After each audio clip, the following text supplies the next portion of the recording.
Pasteur dit ces derniers jours, ça lui tenait à cœur de parler des dons de l'esprit. நான் ஏற்கனவே சொல்லியிருந்தேன் இந்த சுவிசேஷத்துக்கு சாட்சி வாழ்வு மிக முக்கியம். Car pour l'évangile, une vie de témoignage est très importante. சாட்சி வாழ்வு நான் சொல்லும்போது கணவன் மனைவிக்குள்ளே ஒரு சாட்சி இருக்கணும். Un témoignage entre un mari et sa femme, par exemple. பிள்ளைகள் தாய் தகப்பனுக்குள்ளே ஒரு ஐக்கியம் ஒரு மனம் இருக்கணும். Une union et une communion entre les enfants et les parents également. அதே போல நாங்கள் சபை மக்கள் மத்தியிலே ஒருவருக்கு ஒரு சாட்சியா வாழணும். Oui, autant entre fidèles de l'église, nous devons être des témoins l'un envers l'autre également. பக்கத்து வீட்டுக்காரருக்கு நாங்கள் சாட்சியா இருக்கணும். Être un témoin auprès de son voisin de palier également. வேலை செய்கிற இடத்துல நாங்கள் சாட்சியா இருக்கணும். À l'endroit où tu travailles, tu te dois d'être un témoin également dans la société où tu vis. ஆகவே அந்த சாட்சி வாழ்வு நாங்கள் வாழும்போது இந்த உலகம் இயேசு கிறிஸ்து தெய்வம்ங்கிறதை கண்டுகொள்ள வாய்ப்புகள் அதிகமாக இருக்கிறது. Et lorsque tu vis cette vie pleine de témoignages, ce monde a plus de chances de voir en toi que Jésus est bien notre sauveur. மலை பிரசங்கத்தை நாங்கள் ஒவ்வொருவரும் வாழ்வோமா இருந்தால் இந்த உலகம் அதிசயப்பட்டு என்ன உங்களுக்கு நடக்குதுன்னு கேட்குற அளவுக்கு அது வரும். Si chacun de nous vivons le serment que Jésus a fait sur la montagne, chacun de ce monde serait étonné en se disant, mais en fait tous sont bien des chrétiens et tous ont bien été sauvés. அடுத்த முறை நான் சொன்னேன் நாங்கள் ஆவியில் நிறைந்து வாழணும். Et la chose après que pasteur nous a appris, c'est vivre une vie remplie de l'esprit. நான் சொன்னேன் ரெண்டு காரியம் இருக்கு. ஒன்று தேவன் நம்மை ஆவியினால் நிரப்புறது. La première chose, c'est que Dieu te remplit par son esprit. அது தேவன் தன்னுடைய சித்தத்தின்படி அதை செய்வார். Et c'est ce que Dieu fait selon sa volonté et dans son temps. ஆவி நிறைவு என்பது நாங்கள் பாப வாழ்க்கையிலிருந்து வெளியே வர வர நாங்கள் ஆவியை நிறைந்தவர்களாய் காணப்படுவோம். Mais à l'inverse, être rempli d'esprit est tout simplement, il veut dire, lorsque tu sors de tes péchés, que tu abandonnes tes péchés, que tu te rapproches de Dieu, alors tu te verras vivre une vie remplie d'esprit. நாங்கள் பார்த்தோம் பர்னபா ஆவியை நிறைந்து வாழ்ந்தான், அநேக ஜனங்கள் தேவ பக்கமாய் அவன் கொண்டு வந்தான்.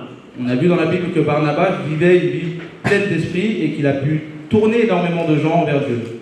ஸ்தேவான் பிலிப்பு நாங்கள் பார்க்கிறோம் அப்போஸ்தலர் 6ஆம் அதிகாரத்தில் அவங்களும் ஆவியில் நிறைந்திருந்தாங்கன்னு எழுதப்பட்டிருக்கிறது. Dans Actes chapitre 6, on voit que Étienne et Philippe, il est écrit qu'ils étaient également remplis de l'esprit. அவங்களும் அநேக ஜனங்களை ரட்சிப்புக்குள் நடத்தினாங்க. Ils ont également conduit énormément de gens à travers le salut. ஆவியில் நிறையாத மனிதனையும் தேவன் ஆவியிலே நிரப்பி பயன்படுத்த முடியும்.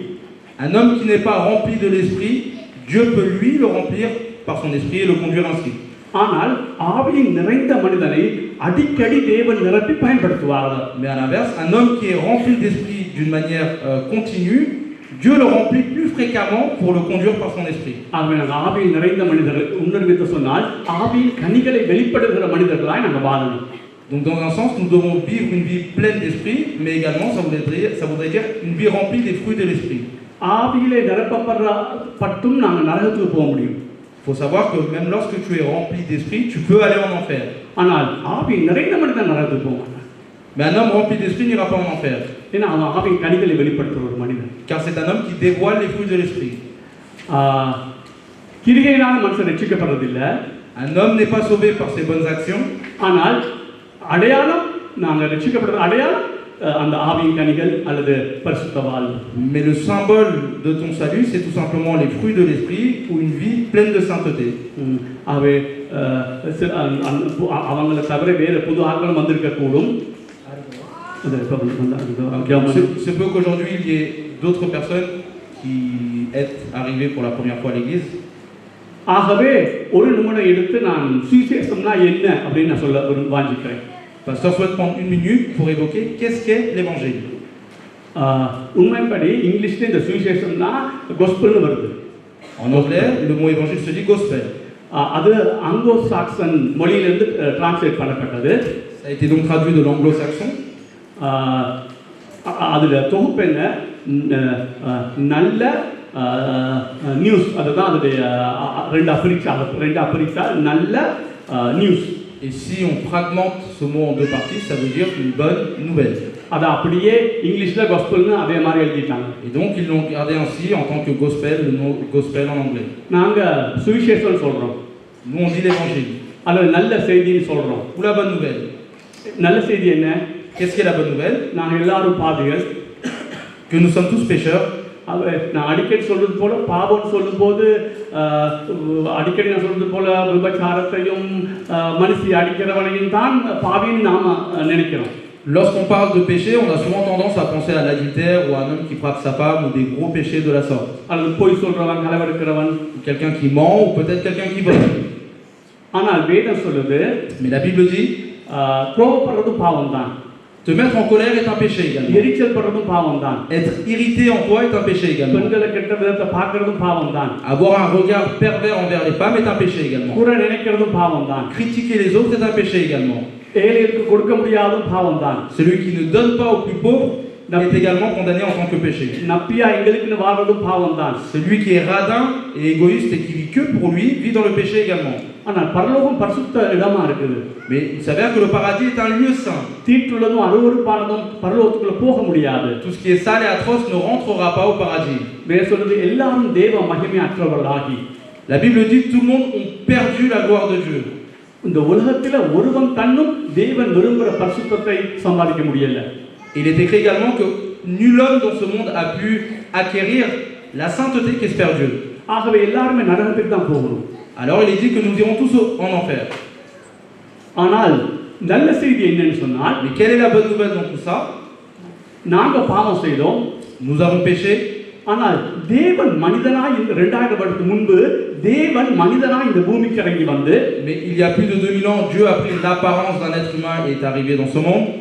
பரிசுத்த ஆவியானவரால் மரியாதை வயிற்றிலே கற்பம் தரிக்கப்பட்டு Il a été conçu et enfanté dans le ventre de Marie par la vertu du Saint-Esprit. 33 வருடம் வாழ்ந்தார். Il a vécu 33 ans et demi. ஒரு பாவம் செய்யல. Il n'a commis aucun péché. தேவ சித்தத்தை பரிபூர்ணமாய் செய்து முடித்தார். Il a accompli entièrement la volonté de Dieu. இன்னொரு சொன்னால் அவர் பரிசுத்தமாய் வாழ்ந்தார். Dans un autre sens, il a vécu une vie pleine de sainteté. வேதம் சொல்றது பாவம் செய்யற ஆத்மா சாகும். La Bible dit l'âme qui fera le péché நாங்க முதலே கிறிஸ்தாந்தப்படுத்தணும். எல்லாரும் நாங்க பாவம் செய்திருக்கிறோம். Nous avons tous, chacun de nous, commis le péché. எங்களுக்கு எரிச்சல் வருது. Nous nous irritons à chaque fois. எங்களுக்கு கோபம் வருது. Nous nous mettons en colère à chaque fois. எங்களுக்கு வைஃப் ஏதாவது சொல்லிட்டா பொறுமை இழந்து போறோம். Lorsque notre femme nous dit quelque chose ou nous pointe du doigt, on perd patience. ஆகவே வேதம் சொல்றது எல்லாரும் நாங்க பாவிகளா இருக்கிறோம். Donc la Bible dit ainsi, nous sommes tous pécheurs. அவன் நான் சொன்னேன் பாவம் செய்யற ஆத்மா சாகும், அல்லது பாவம் செய்யற ஆத்மா நரகத்துக்கு போகும். Il est dit également que l'âme qui pêche mourra ou l'âme qui pêche ira en enfer. ஆகவே நாங்க எல்லாம் நரகத்துக்கு போக வேண்டிய ஆட்கள். Donc nous sommes tous censés aller en enfer. ஆனா இயேசு ஒரு பாவம் செய்யல. Mais Jésus n'a commis aucun péché. அவர் சாக வேண்டிய அவசியம் இல்லை. Et donc il n'avait aucune raison lui de mourir. அப்படி இருந்து இயேசு சிலுவையிலே மரித்தார். Mais malgré cela, Jésus donna sa vie sur la croix. அப்ப கேள்வி வருது, பாவம் செய்யாத இயேசு ஏன் மரிக்கணும்? Alors la question qui se pose est la suivante: Jésus qui n'a commis aucun péché, pourquoi doit-il mourir? வேதம் சொல்லுது, மரத்திலே தூக்கப்பட்ட எவனும் சபிக்கப்பட்டவன் என்று எழுதி இருக்கிறபடி கிறிஸ்து நமக்காக சாபமானார். La Bible dit de sorte qu'il est écrit que tout homme qui est suspendu au bois est maudit. De la même manière, Jésus a été crucifié sur la croix pour nous. கவனிக்க வேண்டியது, நமக்காக அவர் சாபமானார். Soyez attentifs, lui a été maudit pour nous. நாங்க பாவம் செஞ்சோம், Nous avons péché. தேவன் அந்த பாவத்தின் தண்டனையை சிலுவையிலே ஏற்றுக்கொண்டார். Et Jésus a accepté la condamnation du péché sur la croix. அப்ப இன்னைக்கு என்ன நல்ல செய்தி? Quelle est donc la bonne nouvelle aujourd'hui? வேதம் சொல்லுது, La Bible dit அவருக்குள் நாங்கள் தேவ நீதியாகும்படிக்கு பாவம் அறியாத அவரை பாவமாக்கினார். lui qui n'a pas connu le péché est devenu péché afin qu'en lui nous devenions la justice de Dieu. கவனிங்க, அவருக்குள் முதல் சொன்னேன் நமக்காக அவர் சாபமானா, இன்னைக்கு அவருக்குள் நாங்க தேவ நீதியாகும்படி. Le pasteur nous a dit au début qu'il est devenu malédiction pour nous. Et du coup, aujourd'hui, afin que nous puissions devenir justice à travers lui. இன்னும் ஒரு விதத்தை சொன்னால், Dans un autre sens, நாங்க பாவம் செய்தோம், nous avons péché. இயேசு அந்த பாவத்தை ஏற்றுக்கொண்டார். Jésus a pris le poids de ses péchés. இயேசு நீதிமானாய் இருந்தார். Jésus était un homme juste. இயேசு தன்னுடைய நீதி எங்கிற தலையில வச்சிட்டு Jésus a reposé sa justice sur notre tête. எங்களுடைய எல்லா பாவத்தையும் தான் அதுக்காக சிலுவையிலே சுமந்து தீர்த்தார். Et il a donc porté le poids de tous nos péchés sur la croix et on a payé le prix. எனக்கு இங்கிலீஷ்ல எப்படி எழுதி தெரியல, பிரெஞ்சுல எப்படி எழுதி தெரியல, தமிழ்ல பாவத்தை சுமந்து தீர்த்தார் என்ற வார்த்தை எனக்கு ரொம்ப பிடிக்கும். Pasteur dit, je ne sais pas comment c'est écrit en anglais, mais en tamoul, la définition c'est qu'il a porté le poids de nos péchés et qu'il en a payé la dette ou qu'il en a accompli la chose. சுமந்தார் எழுதல, Il n'est pas écrit qu'il l'a porté, சுமந்து தீர்த்தார். il l'a porté et il l'a réglé. அதான் சிலுவையிலே சொன்னார் முடிந்தது. Et c'est pourquoi il a dit tout est fini sur la croix. எல்லாம் முடிந்தது. Tout est fini.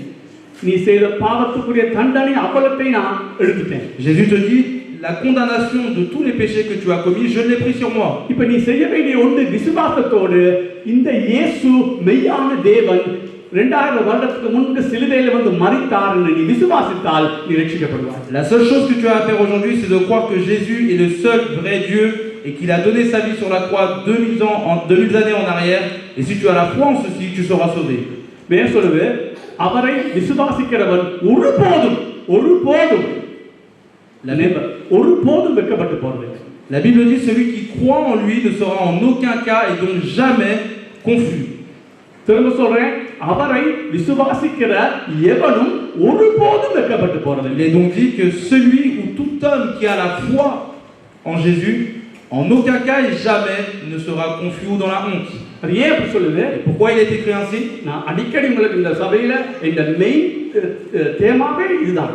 C'est le thème principal qu'aborde souvent pasteur dans notre église. நீ உண்மையாய் மனம் திரும்பி உன் பாவத்துக்கு மனஸ்தாபப்பட்டு Si tu te confesses pour tes péchés réellement et tu te repens de tes péchés, நீ பாவின்னு சொல்லி உண்மையாய் அறிக்கை பண்ணி si tu confesses de ta bouche réellement du fond de ton cœur que tu es pécheur, இனி நான் பரிசுத்தமா வாழ விரும்புறேன் ஆண்டவரே, en disant Seigneur, je souhaite vivre dans la sainteté, நீங்க மெய்யான தேவனை நான் நம்புறேன், j'ai la foi que tu es le vrai Dieu, வானத்தையும் பூமியை படைத்த கடவுள் நீங்கன்னு நான் நம்புறேன், je crois que tu es le Dieu qui créa les cieux et la terre, நீங்க சிலுவையில வந்து என் பாவத்தை எல்லாம் சுமந்து தீர்த்தீங்க நான் நம்புறேன், je crois que tu es venu sur cette terre et tu as porté cette croix et tu as payé le prix de mes péchés. அது மட்டுமல்ல உங்களுடைய நீதியை என் தலைமையில தந்தீர், என்னுடைய பாவத்தை எல்லாம் சகலத்தை சுமந்து தீர்த்தீர். Pas seulement mais que tu as reposé ta justice sur ma tête et que tu as donc payé le prix de tous mes péchés. அப்படி நம்பினார். Et si tu crois tout cela aujourd'hui, எல்லா பாவத்தையும் அவர் சுமந்து தீர்த்திருக்கிறார். அதாவது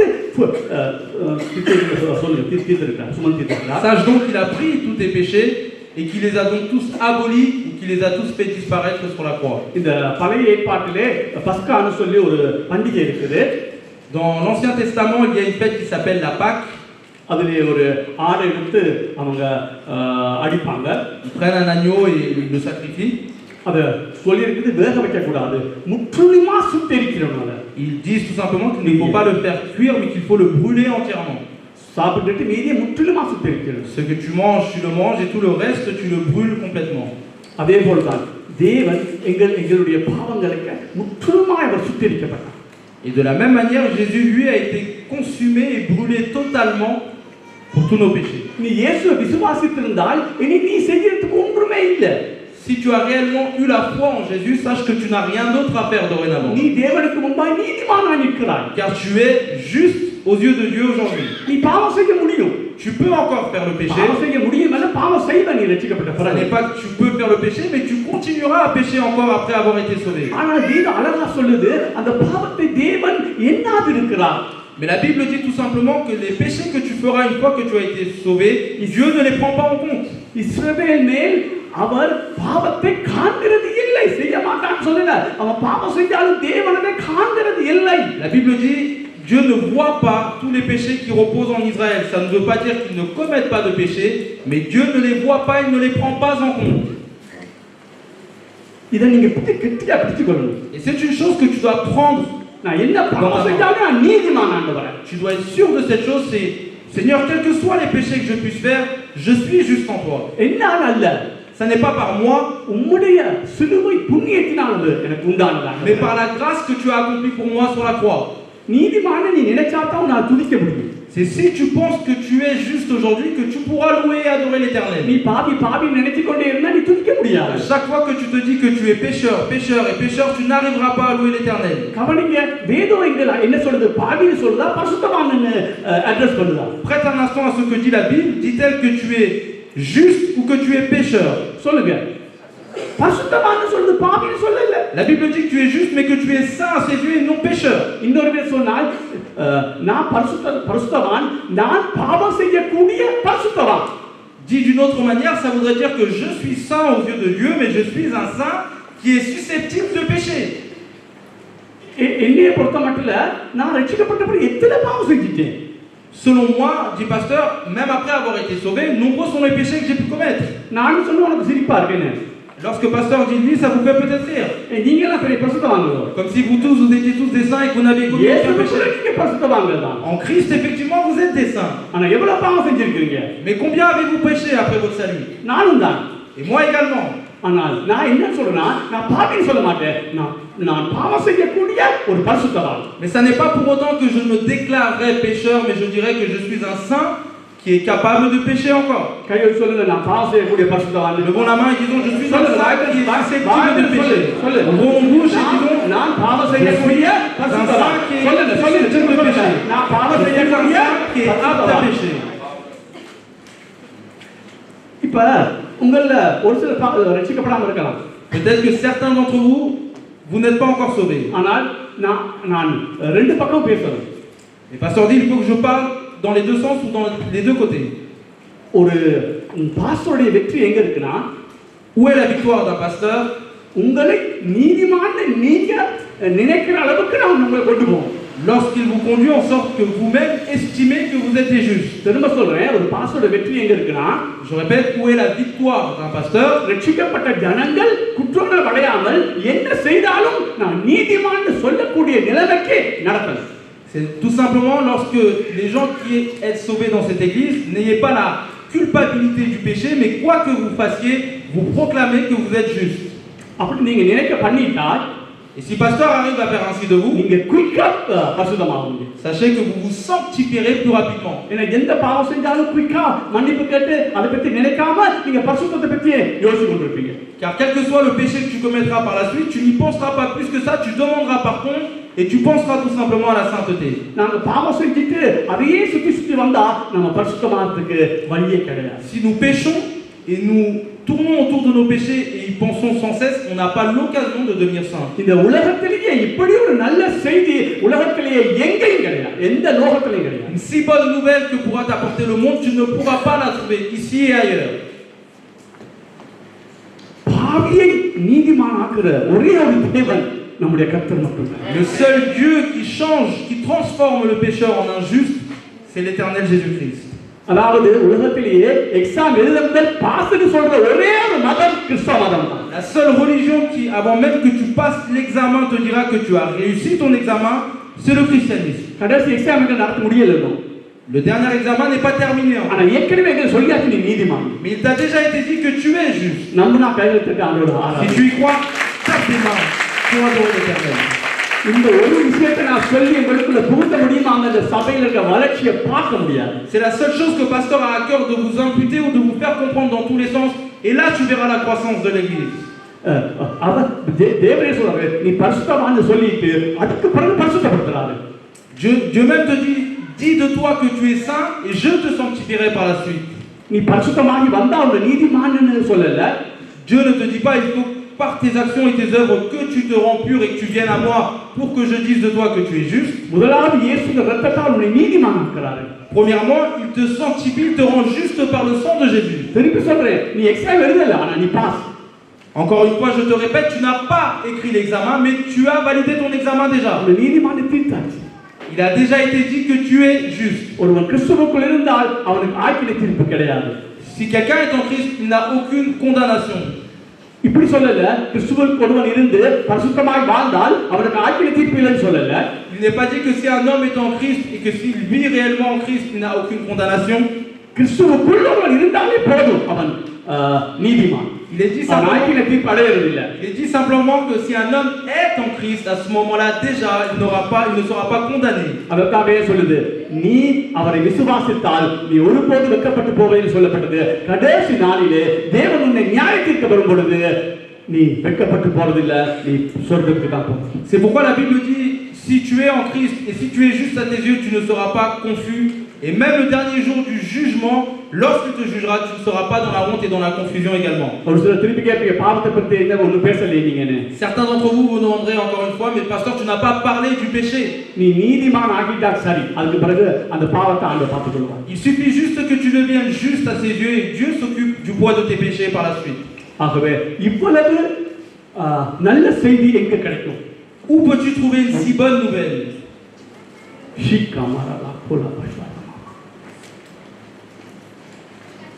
இந்த நல்ல செய்தி தெரிஞ்சா நீ துதிக்காம கர்த்தரை ஆராதிக்காம அவரை போற்றி புகழாம இருக்கவே முடியாது. Si tu connais cette bonne nouvelle et si tu réalises cette bonne nouvelle dans ta vie, tu ne peux pas rester les bras croisés sans louer et sans adorer l'Éternel. இந்த உலகத்திலேயே மிகப்பெரிய பிரச்சனை பாவம் தான். Le plus gros problème de ce monde est le péché.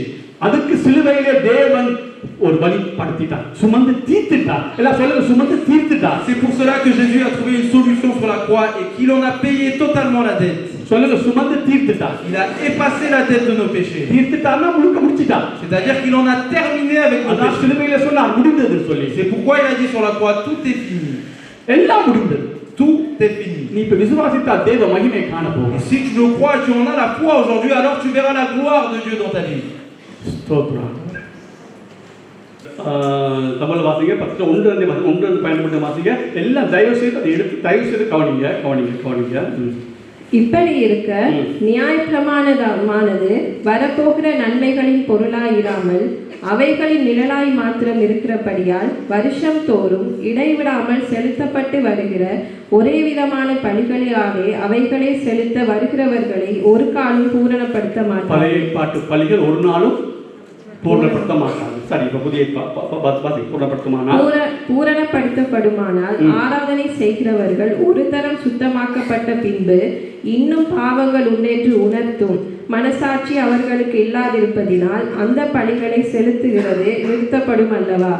அப்படி நிறுத்தப்படாதபடியால் பாவங்கள் உண்டென்று அவைகளினாலே வருஷம் தோறும் நினைவு கூறுதல் உண்டாயிருக்கிறது. அல்லாமலும் காளை வெள்ளாட்டுக்கடா இவைகளுடைய இரத்தம் பாவங்களை நிவர்த்தி செய்ய மாட்டாதே. ஆகையால் அவர் உலகத்தில் பிரவேசிக்கும் போது பலியையும் காணிக்கையும் நீர் விரும்பவில்லை, ஒரு சரீரத்தை எனக்கு ஆயத்தம் பண்ணினீர். சர்வாங்க தகன பலிகளும் பாவ நிவாரண பலிகளும் உமக்கு பிரியமானது அல்ல என்றேன். அப்பொழுது நான், தேவனே, உம்முடைய சித்தத்தின்படி செய்ய இதோ வருகிறேன், புத்தக சுருளில் என்னை குறித்து எழுதியிருக்கிறது என்று சொன்னேன் என்றார். நியாயப்பிரமாணத்தின்படி செலுத்தப்பட்டு வருகிற பலிகளை குறித்து மேற்சொல்லியபடி பலியையும் காணிக்கையையும் சர்வாங்க தகன பலியையும் பாவ நிவாரண பலியையும் நீர் விரும்பவில்லை, அவைகள் உமக்கு பிரியமானது அல்ல என்று சொன்ன பின்பு, தேவனே, உம்முடைய சித்தத்தின்படி செய்ய இதோ வருகிறேன் என்று சொன்னார். இரண்டாவதை நிலை நிறுத்துவதற்கு முதலாவதை நீக்கி போடுகிறார். இயேசு கிறிஸ்துவனுடைய சரீரம் ஒரே தரம் பலியிடப்பட்டதினாலே அந்த சித்தத்தின்படி நாம் பரிசுத்தமாக்கப்பட்டு இது நடைமுறை பரிசுத்தம், இது என்ன நிலையின்படி பரிசுத்தமாக்கப்பட்டிருக்கிறோம். சரி, வாசிங்க. அன்றியும் எந்த ஆசாரியனும் நாடோறும் ஆராதனை செய்கிறவனாயும் பாவங்களை ஒரு காலம் நிவர்த்தி செய்யக்கூடாது ஒரேவித பலிகளை அநேக தரம் செலுத்துகிறவனாயும் நிற்பான். இவரோ பாவங்களுக்காக ஒரே பலியை செலுத்தி என்றென்றைக்கும் தேவனுடைய வலது பாசத்தில் உட்கார்ந்து இனி தம்முடைய சத்துருக்களை தமது பாதப்படியாக்கி போடும் வரைக்கும் காத்து கொண்டிருக்கிறார். ஏனெனில் பரிசுத்தமாக்கப்படுகிறவர்களை ஒரே பலியினாலே இவர் என்றென்றைக்கும் பூரணப்படுத்தி இருக்கிறார். சொல்லுங்க எல்லாரும், என்ன செஞ்சிருக்கார்? பூரணப்படுத்தி இருக்கிறார் என்றென்றைக்கும். அப்ப நீ இயேசு கிறிஸ்துவை விசுவாசித்து ஏற்றுக்கொண்டிருப்பாயா இருந்தால் ஆண்டு சொல்றாரு, என்றென்றைக்கும் நீ யாரா இருக்கிற? நீதிமானா இருக்கிற. நடைப்படி நீ நீதிமான. நான் ஏற்கனவே எவ்வளவு தான் சொல்லியிருக்கேன், நடைப்படி அல்ல, இது நிலையின்படி நீ நீதிமானா இருக்கிற. அதான் பேசுறது. அவரை விசுவாசித்து வைக்கப்பட்டு போறதில்லை. ஏன்னா கடைசி காலத்து போய் நிற்கும் போது அவர் எந்த ஒரே பலியினாலே, ஒரே பலி, இயேசு கிறிஸ்து ஒரே பலியினாலே உணர்வே சொன்னா, இயேசு இந்த உலகத்தின் பாவத்தை சுமந்து தீர்த்தார். நான் இந்த உலகத்துக்குள்ள இருக்கிறேன், அப்ப நானும் என்னுடைய பாவம் சுமந்து தீர்த்தார். ஆகவே நான் இயேசு விசுவாசிக்கிறேன். ஆகவே நான் தேவ சமூகத்துக்கு போய் நிற்கும் போது நான் யாரா நிற்பேன்? நீதிமான. நான் சொல்றேன், பாவம் ரட்சிக்கப்பட்டவங்க பாவம் செய்தால் இந்த உலகத்துல பிரச்சனை இருக்கும். ஆவிக்குரிய வாழ்வில் வளர முடியாது, சுகமா இருப்ப, குற்ற மனசோட இருப்ப, எல்லாம் இருப்ப. ஆனால் ரட்சிக்கப்பட்ட எவனும் வெட்கப்பட்டு போறதில்லை. தேவன் வரும்போது நீ நரகத்துக்கு போன்னு சொல்ல போறதே இல்லை. இந்த சுவிசேஷம் சொல்லும் போது உங்களுக்கு ஒரு மாதிரி இருக்கும். அப்படி இல்லாட்டி நான் சுவிசேஷம் சரியா சொல்லல. உங்களுக்கு ஒரு சிலருக்கு இல்ல கோபம் வர இருக்கு, ஒரு சிலருக்கு இது பொய் சொல்றான்னு தெரியுதுன்னு நீங்க யோசிக்க இருக்கு. அப்படி இல்லைன்னா நான் சொல்ற சுவிசேஷம் பிள்ளையான சுவிசேஷம். நான் சொல்ற சுவிசேஷம் இப்போ ஓரளவுக்கு உங்களுக்கு விளங்கி இருப்பீங்க, அது வேற விஷயம். நான் ஆரம்பத்தில் சொல்லும் போது உங்களை அனைவரும் எதிர்த்தீங்க. அதை எதிர்க்கும் போதே நான் கண்டுபிடிச்சிட்டேன் நான் சொல்ற சுவிசேஷம் தான். சரியான சுவிசேஷம் சொல்றேன். ஒருவரும் எதிர்க்காம இருந்தால் நான் சொல்ற சுவிசேஷம் நான் சொல்ல சரி சொல்லி அப்ப நான் சொல்ற சுவிசேஷம் நீங்க ஒருவரும் எதிர்க்காம இவன் பாவத்தை தூண்டுறது போல இருக்குதுன்னு நீங்க நினைக்காட்டி நான் சொல்ற சுவிசேஷத்தை போல. Si l'évangile dont nous fait part le pasteur ne nous incite pas à penser que peut-être le pasteur nous incite à pécher lorsqu'il parle ainsi, ça voudrait peut-être dire que l'évangile qu'il annonce n'est pas vrai. இப்போ ஒரு சிலருக்கு விளங்கி இருக்கும். Et maintenant, certains d'entre vous auront pu le comprendre. அப்படி இருந்து ஒரு சிலருக்குள்ள ஒரு சிலர் என்ன இவர் இப்படி சொல்றாரு ஒரு கம்பீரம் வரும். Et malgré cela, il y en a encore certains d'entre vous qui peuvent se rebeller en eux en se disant mais pourquoi pasteur annonce l'évangile de cette manière-là? நான் சத்தியத்தை பேசுறதுனால நான் பயப்படல. Mais lui pasteur dit je n'ai aucune crainte d'annoncer le vrai évangile. வேதத்துல 100 இடம் எனக்கு எடுத்து காட்ட முடியும். ரட்சிக்கப்பட்டவர் ரட்சிக்க விளக்க முடியாது. Il peut te montrer à 100 endroits différents dans la Bible que celui qui a été réellement sauvé ne peut pas perdre son salut. எடுக்காதீங்க. ரோமர் 5 சொல்லுது ஆதலால் விசுவாசத்திலே நாங்கள் நீதிமான் ஆக்கப்பட்டிருக்க இனி படுவோம் அல்ல நீதிமான் ஆக்கப்பட்டு இருக்க. Romains 5:1 dit tout simplement étant donc justifiés par la foi. C'est pas que nous serons justifiés mais nous sommes déjà justifiés par la foi. Okay சரி 14 வாசிங்க. ஏனெனில் பரிசுத்தமாக்கப்படுகிறவர்களை ஒரே பலியினாலே இவர் என்றென்றைக்கும் பூரணப்படுத்தி இருக்கிறார்.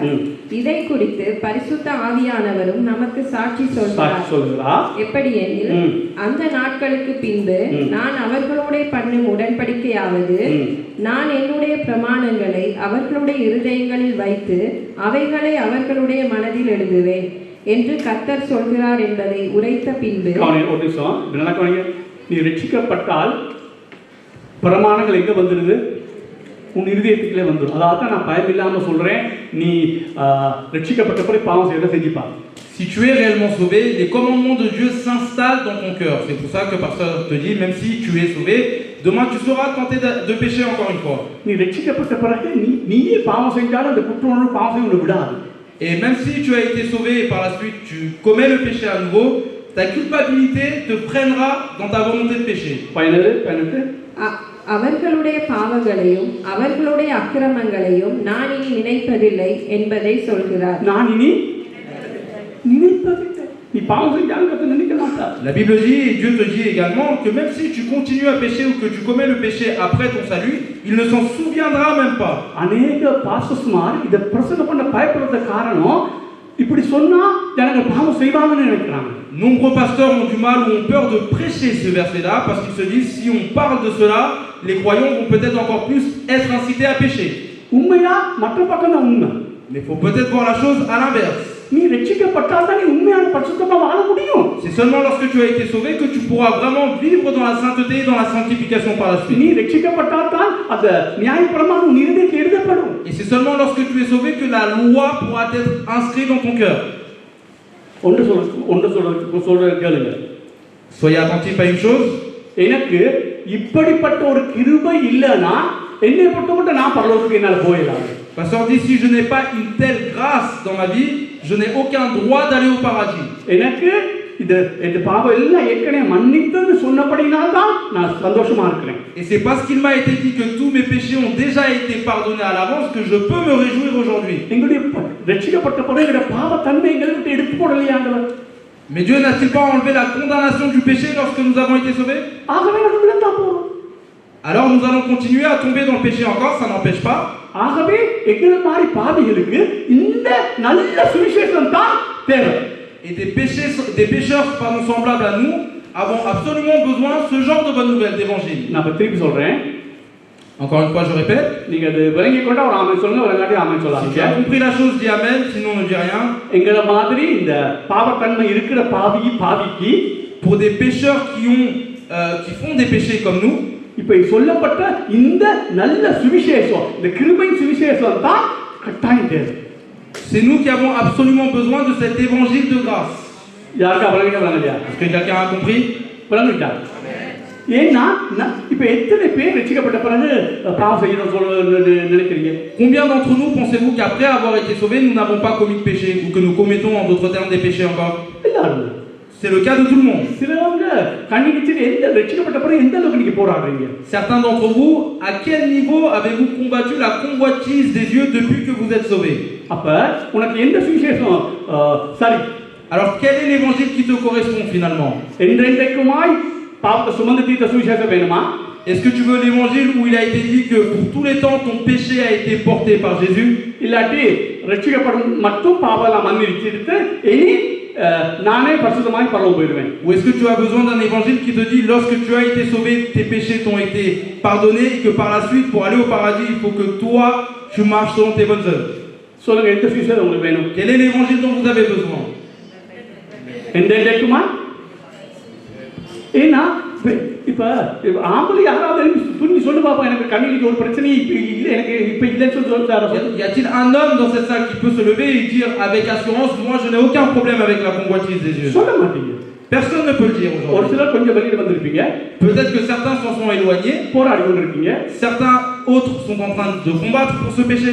அப்போ உனக்கு எந்த சுவிசேஷம் தான் சரி வரும்? Alors quel est l'évangile qui puisse te correspondre aujourd'hui? கேட்கிறேன், இந்த சுவிசேஷம் சரி வரும் நினைக்கிறேன். Quel est l'évangile que tu penses puisse être réellement utile dans ta vie? விளங்கி எனக்கு தெரியாது. Je ne sais pas si tu as compris ou pas, mais en réalité c'est l'évangile qui te dit que pour tous les temps tes péchés ont été portés.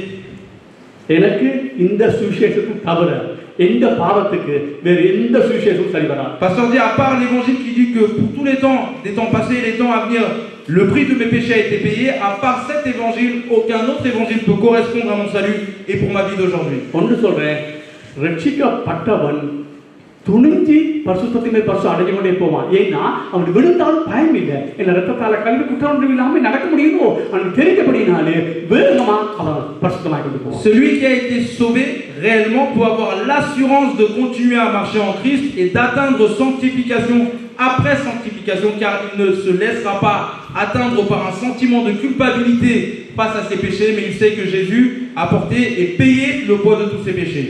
என்னை பொறுத்தவரை நான் அடிக்கடி சொல்றேன், ஒரு பக்கம் பல பாவியா இருக்கிறேன். Comme dit pasteur, dans un sens je reste pécheur, ஆனா ஒரு பக்கம் சொல்ல முடியனால இருதயத்திலிருந்து பல பாவங்களை பரிகரிச்சிருக்கிறேன். mais dans un autre sens il peut dire du fond du cœur que il s'en est sorti de nombreux péchés. இந்த சுவிசேஷம் எனக்கு சொல்லப்படாவிட்டால் நான் கடைசி மட்டும் நான் இன்றைக்கு இருக்கிற பரிசுத்தத்தை இதயத்தில் இருக்கிற இந்த பரிசுத்தம் எனக்கு வந்திருக்கவே சான்ஸ் இல்லை. Et si cet évangile ne lui aura pas été annoncé de la sorte, jamais de la vie aujourd'hui il aurait pu être délivré d'autant de péchés et avancer dans cette quête de sanctification.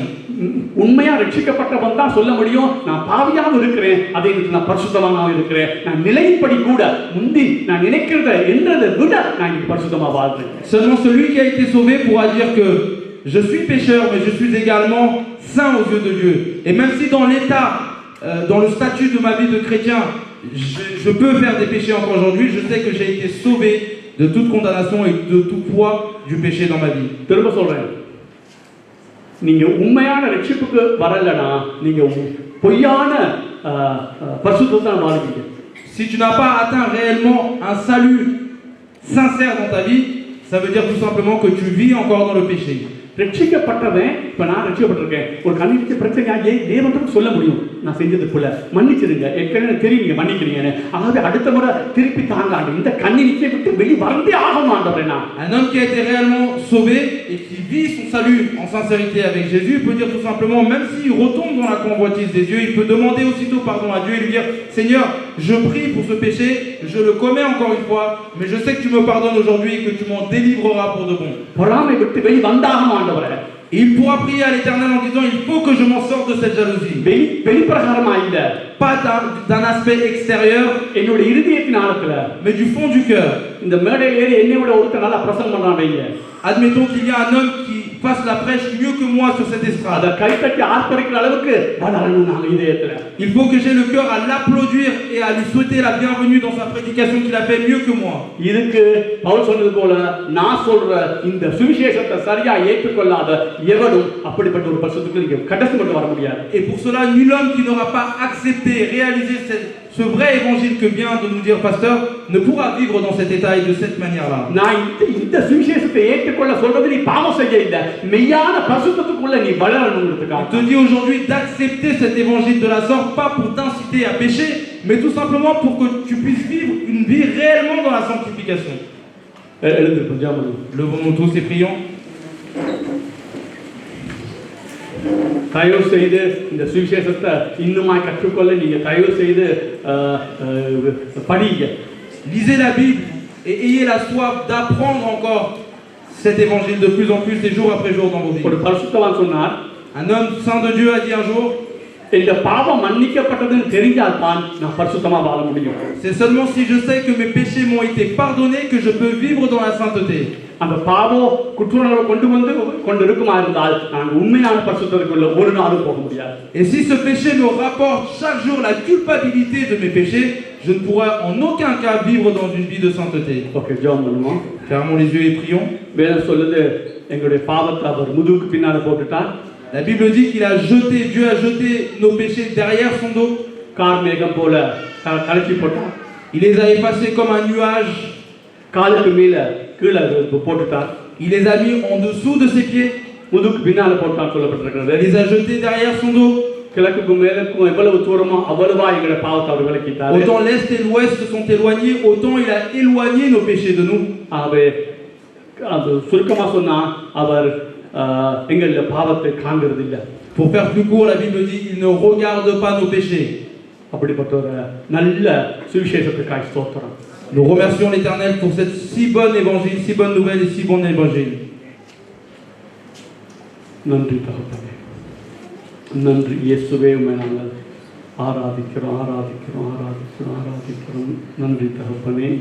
அப்பொழுது அவர் தன் வாக்கியத்தை எடுத்து, யோவாவின் ராஜாவாகிய பாலாக் எனக்கு கிழக்கு ஆரம்பித்து, நீ வந்து எனக்கு யாக்கோபை சபிக்க வேணும் இல்லைங்க.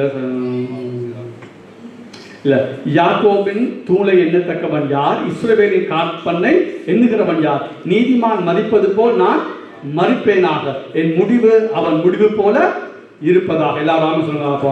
அவர் யாக்கோபின் அக்கிரமத்தை காண்கிறதும் இல்லை, இஸ்ரவேலிலே குற்றத்தை பார்க்கிறதும் இல்லை. அவர் தேவனாகிய கர்த்தர் அவரோடு இருக்கிறார். ராஜ கம்பீரம் அவர்களுக்குள் இருக்கிறது.